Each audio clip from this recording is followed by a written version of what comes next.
কংগ্ৰেছৰ যিখন তালিকা সেই তালিকাখন হৈছে ডাইনেষ্টিক পলিটিক্সৰ এটা ৰিফ্লেকশ্যন। প্ৰদ্যুৎ বৰদলৈ ডাঙৰীয়াৰ সন্তান, ডক্টৰ ভূমিধৰ বৰ্মনৰ সন্তান, প্ৰয়াত তৰুণ গগৈ ডাঙৰীয়াৰ সন্তান, প্ৰয়াত হিতেশ্বৰ শইকীয়া ডাঙৰীয়াৰ সন্তান, প্ৰয়াত মেম্বাৰ গগৈ ডাঙৰীয়াৰ বোৱাৰী, ধুবুৰীৰ সংসদৰ সন্তান।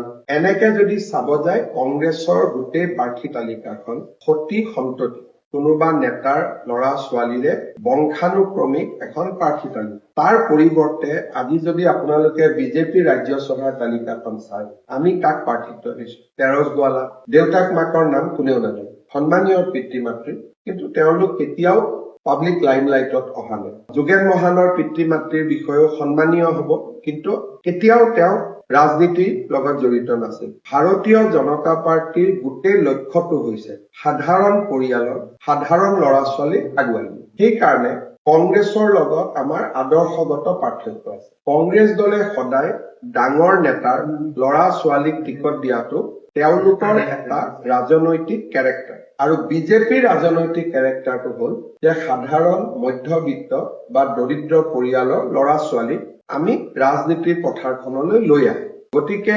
ৰাজ্যসভাতে চাওক বা উপনিৰ্বাচনতে চাওক, লোকসভাতে চাওক বা আমাৰ যিখন বিধানসভাৰ তালিকা ওলাব, কৰবাত এটা দুটা বেলেগ কথা, কিন্তু 99% সাধাৰণ মধ্যবিত্ত আৰু নিম্ন মধ্যবিত্ত আৰু দৰিদ্ৰ পৰিয়ালৰ সন্তানকে আমি পাৰ্টিৰ